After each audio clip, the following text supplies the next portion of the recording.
बिस्मिल्लाहिर्रहमानिर्रहीम। आज का जो हमारा टॉपिक है सिंपल पेंडुलम। सिंपल पेंडुलम के बारे में हमने ये बात साबित करनी है कि ये सिंपल हार्मोनिक मोशन एग्जीक्यूट करता है। उससे पहले हम सिंपल हार्मोनिक मोशन के लिए सिंपल पेंडुलम को डिफाइन करते हैं। तो सिंपल पेंडुलम क्या चीज है? तो बेसिकली ये एक डिवाइस है that can oscillate, device that can oscillate. ये एक ऐसी डिवाइस है जो ऑसिलेट कर सकती है and perform simple harmonic motion. यानी सिंपल पेंडुलम जो है वो ऑसिलेट करेगा और सिंपल हार्मोनिक मोशन भी करेगा। सिंपल हार्मोनिक मोशन का मतलब है मीन पॉइंट से जितना ज्यादा डिस्प्लेसमेंट होगा वापसी पर एक्सेलरेशन भी उतना ज्यादा होगा। अब इसकी कंस्ट्रक्शन की बात करें तो इसमें क्या होगी? सबसे पहले इनएक्सटेंसिबल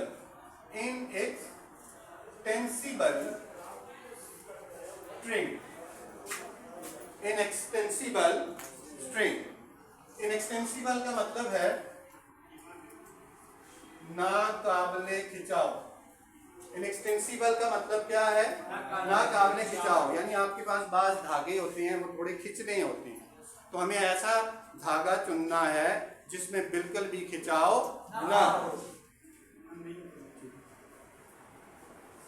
तो नाकाबिले खिंचाव स्ट्रिंग हमें क्या करनी है? लेनी है।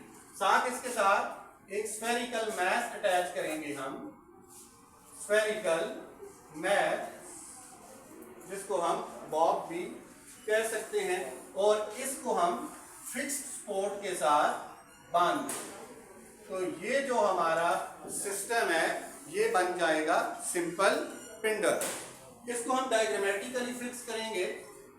तो यहां पर हमने एक फिक्स पोर्ट बनाई, एक धागा इनएक्सटेंसिबल स्ट्रिंग के साथ एक स्फेरिकल मैश अटैच कर दिया, गोला अटैच कर दिया, जो कि वुड यानी लकड़ी का भी हो सकता है, आयरन का भी हो सकता है, स्टील का भी, किसी भी चीज का हो सकता है।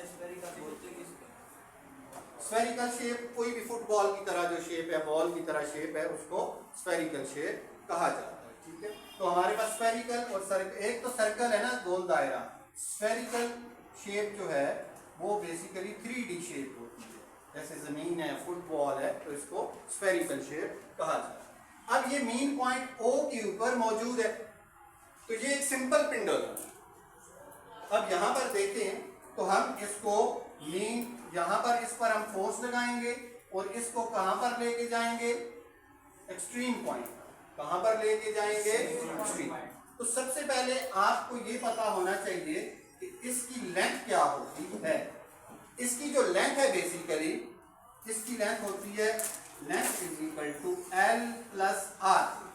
यानी इसकी जो टोटल लेंथ है उसको हम L कहते हैं। टोटल लेंथ को क्या कहते हैं? L। अब L किस किस चीज से मिलकर बनेगा? धागे की लंबाई और गोले का रेडियस। यानी टोटल लेंथ जो है वो हमने स्फेरिकल जो मैश है उसके सेंटर से और धागे की लंबाई को ऐड करेंगे तो हमें क्या मिलेगी? Length of pendulum. तो हमने इसको डिस्प्लेस किया और एक्सट्रीम पॉइंट A पर लेके आ गए। तो अब इसकी वर्किंग में देखें, डिस्प्लेस का पेंडुलम हमने सबसे पहले क्या किया? Displace the pendulum to extreme point A। Extreme point A पर जब आ गए तो इसने जो डिस्प्लेसमेंट कवर किया वो कितना है? X। और यहां पर जो धागे का एंगल बना वो कितना है? थीटा। देखें आपका जो सिस्टम है जब मूव करके थोड़ा सा ऊपर जाएगा तो यहाँ पर थोड़ा सा एंगल भी बनेगा। इस एंगल की वैल्यू तकरीबन आपने 10 डिग्री के बराबर रखनी है। तकरीबन, थोड़ा इससे कम भी रख सकते हैं, थोड़ा ज्यादा, लेकिन 10 डिग्री के लगभग इसकी वैल्यू रखनी है, उससे ज्यादा नहीं।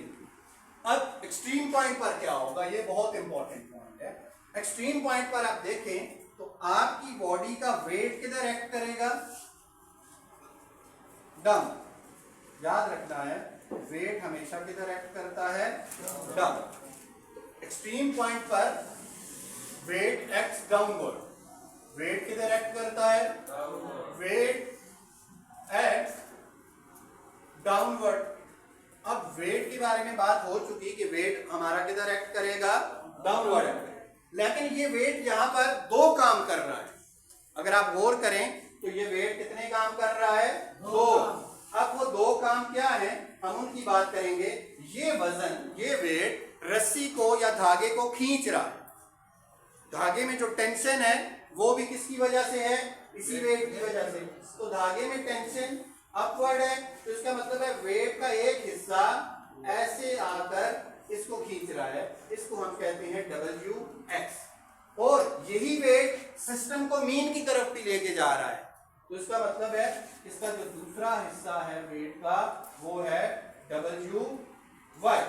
अब ये कैसे पता चला ये x है और ये y है, तो यहाँ पर एंगल थीटा बन रहा है। थीटा के सामने परपेंडिकुलर होता है। थीटा के सामने क्या होता है, परपेंडिकुलर। इस वजह से मैंने इसको y कहा और इसको क्या कहा, x कहा।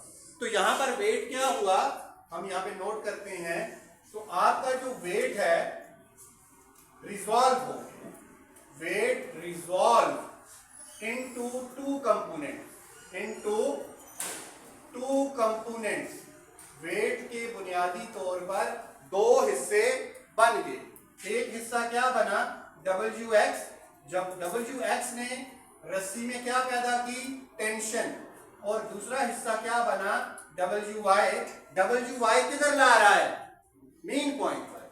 और अगर आप लास्ट लेक्चर में रिस्टोरिंग फोर्स की डेफिनेशन को याद करें तो रिस्टोरिंग फोर्स बॉडी को कहां लेके जाती है, मेन पॉइंट पर। इसका मतलब है WY जो है ये हमें क्या दे रहा है, रिस्टोरिंग फोर्स। तो सिंपल पेंडुलम में रिस्टोरिंग फोर्स का जो जरिया है वो है वेट। तो इस तरीके से जब ये मेन पॉइंट पर आएगा तो रिस्टोरिंग फोर्स अब क्या करेगी, ये इसका जो WY है ये इसको मीन पे लाएगा। लेकिन मीन पर आते ही इसकी रिस्टोरिंग फोर्स क्या हो जाएगी, जीरो। तो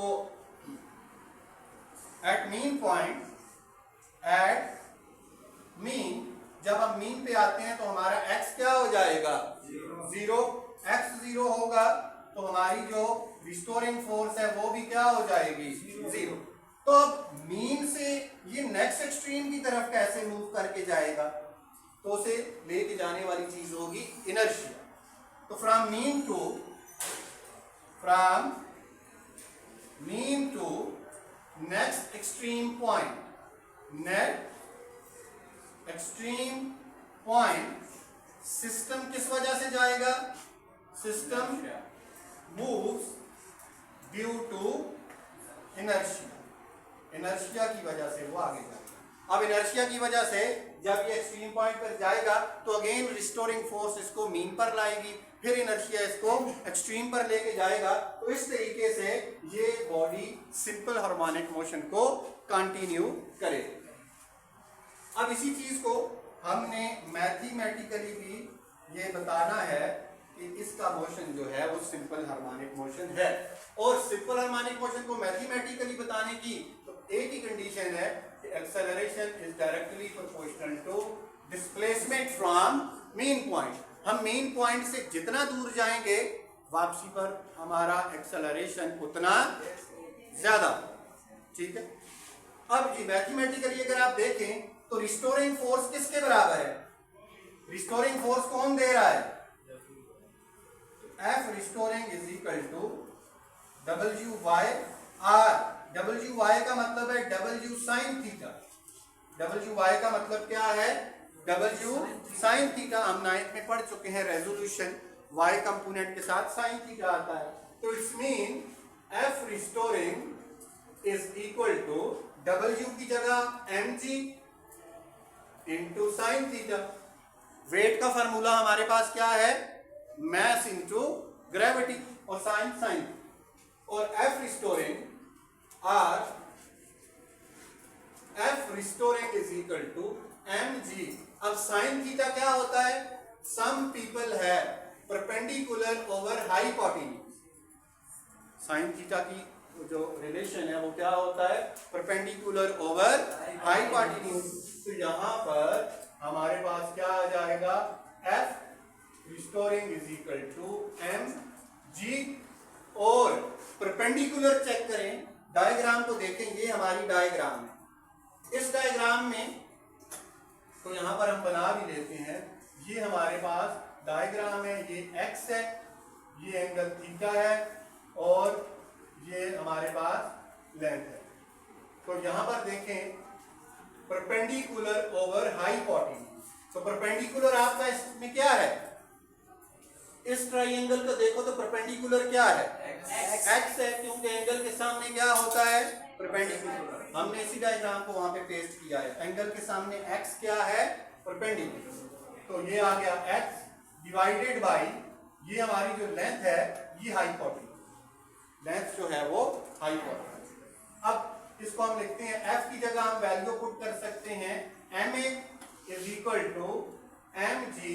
अब क्योंकि एक्स और ए अपोजिट होते हैं तो एक्स के साथ माइनस का साइन यूज करेंगे, a is directly proportional to minus x for direction.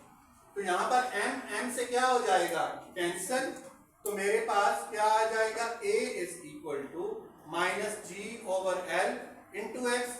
अब माइनस जी और एल दोनों कांस्टेंट है, ग्रेविटी भी कांस्टेंट है और यहाँ पे जो हमने लेंथ ऑफ पेंडुलम ली है वो भी कांस्टेंट है। तो इट्स मीन इसको मैं लिख सकता हूं, a is equal to minus constant into x or a is directly proportional to minus x, which is condition for simple harmonic motion. अब हम नेक्स्ट बात करते हैं इसके टाइम पीरियड की। तो टाइम पीरियड का मतलब है time to complete one vibration, एक वाइब्रेशन में जो वक्त लगता है वो टाइम पीरियड है। टाइम पीरियड का फॉर्मूला हम डेरिवेट करते हैं। अभी हमने देखा सिंपल पेंडुलम की जो इक्वेशन है वो बनी, इसको नाम दे इक्वेशन 1 का, a is equal to minus g over l into x, और जो सिंपल हार्मोनिक मोशन की इक्वेशन है a is equal to minus 4 pi square over t square x. इन दोनों को कंपेयर करें तो ए से कैंसिल हो जाएगा, माइनस माइनस से और एक्स से, तो मेरे पास जो चीज बचेगी वो होगी g over l is equal to 4 pi square over t square. और अगर इसको मैं रीअरेंज करूंगा तो t square is equal to 4 pi square l divided by g, square का अंडर रूट लूंगा तो t is equal to 4 pi square का under root 2 pi under root l divided by g. तो ये मेरे पास जो रिलेशन है ये एक्सप्लेन कर रहा है time period of simple pendulum. इसमें देखो time period is directly proportional to length. अगर पेंडुलम की लेंथ ज्यादा होगी तो उसका टाइम ज्यादा लगेगा ऑसिलेशन मुकम्मल करने में। लेट्स सपोज एक स्मॉल पेंडुलम है और एक लार्ज। जो बड़ा पेंडुलम होगा तो वो काफी लंबा एम्पलीट्यूड या डिस्प्लेसमेंट कवर करेगा तो उसको टाइम भी ज्यादा लगेगा। नेक्स्ट जो हमारे पास इसकी जो फ्रीक्वेंसी है, हम ये बात जानते हैं कि फ्रीक्वेंसी जो है टाइम पीरियड का उल्ट होती है। तो अगर हम इसकी फ्रीक्वेंसी को यहाँ पर देख लें तो फ्रीक्वेंसी को f इज इक्वल टू, अब 2 पाई को हम क्या लिख देंगे 1/2 pi under root l by g को क्या लिख देंगे g बाई एल, क्योंकि frequency is reciprocal of time. Frequency time का उल्ट होती है तो हम टाइम पीरियड के फॉर्मूले को इन्वर्ट कर देंगे, तो ये रिलेशन फ्रीक्वेंसी को एक्सप्लेन करेंगे।